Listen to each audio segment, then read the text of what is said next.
In example 13, part B, we are told that having solved part A, hence for theta between 0 and 2 pi, solve 16 sine cubed theta minus 12 sine theta minus 2 root 3 is equals to 0.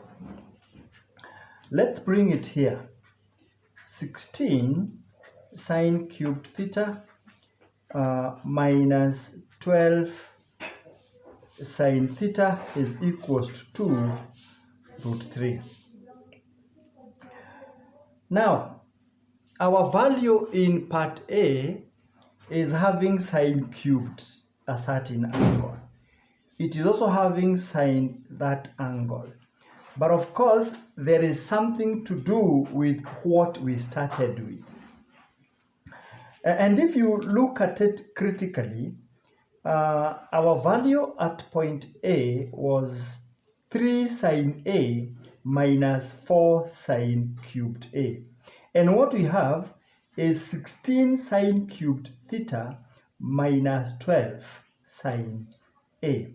So if we can rewrite it in terms of what we have, like we have 3 sine theta minus 4 sine cubed theta, what is it that we are going to multiply with to get what we have?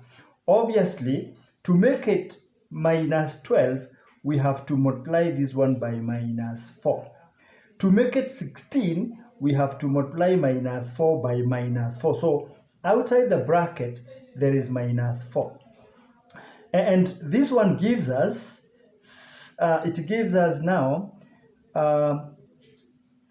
minus 4 multiplied by the sine of 3 minus 4 multiplied by the sine of 3 theta. Because remember, in the very first beginning, or in part A, we were able to show that sine 3 theta is given by 3 sine theta minus 4 sine cubed theta.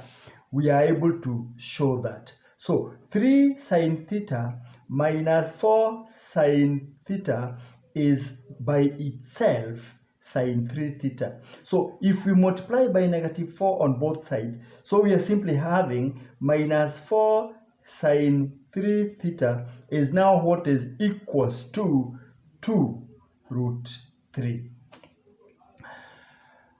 Okay, now if you divide both sides by negative 4, we're going to have sine 3 theta is equals to negative root 3 over 2, having divided everything by negative 4.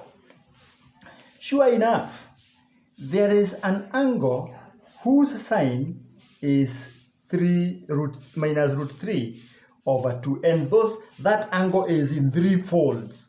What about the angle in a single fold? According to all science teachers complaining, sine is positive here and here. So we are going to talk about our sine in that quadrant and in that quadrant, since supposed to be negative. And as we can see, we are going to find out which angle. Now our calculator has to be in radian, such that the shift sine this, we are going to find something to do with an angle which we are going to call 3 theta. So there's a certain angle whose sine is negative root 3 over 2. And that angle is simply pi over 3. So if we talk about pi over 3, there is pi over 3. The angle between the horizontal x-axis and the line of angle is pi over 3. So 3 theta is equals to pi plus pi over 3, which is 4 pi over 3. And if this is true, then theta is Divide this one by 3, 4 pi over 9. Another value of theta, because this is also pi over 3, is 2 pi minus pi over 3, which is 5 pi over 6. 2 pi minus pi over 3, not 6, pi over 3. 2 pi minus pi over 3, which is 5 pi over 3. Divide this by 3, you get another possible value of theta is 5 pi over 9. And that is round 1. Remember, the range is all the way to 2 pi, and we are still very far. We have not even gotten a whole pi. So another possible value of pi is when you talk about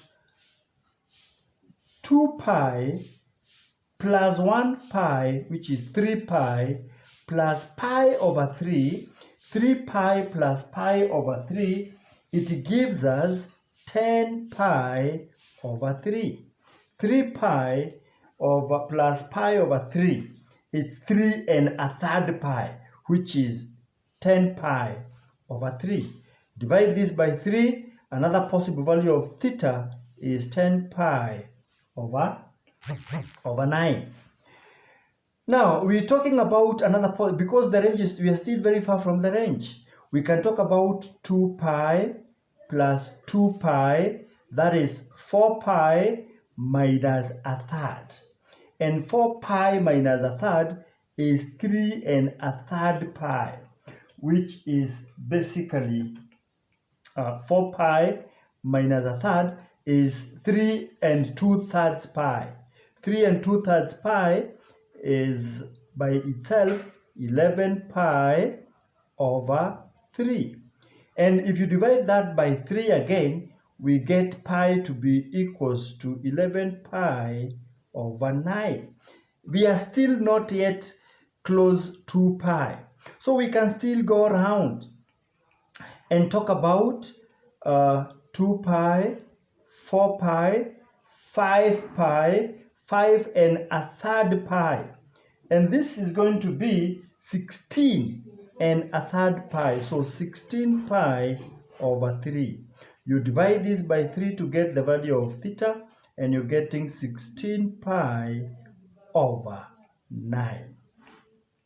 Let me see, because we are close, because 2 pi is 18, 2 pi is 18 pi over 9. Let's see if we could get another, the very last one. So let's talk about 2 pi, 4 pi, 6 pi minus 1/3, 5 2/3 pi.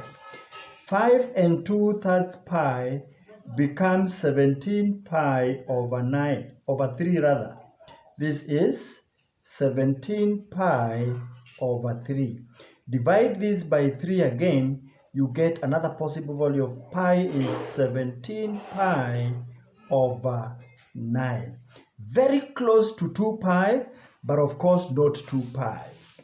So I believe if we go further, if we just go further, we will get the next value of pi must be outside the range, and we may not be very much interested in it because our boundary is very, very clear. So as you revise this example 13b, please go slowly, because there's a lot to understand, especially when we are evaluating the specific value of pi.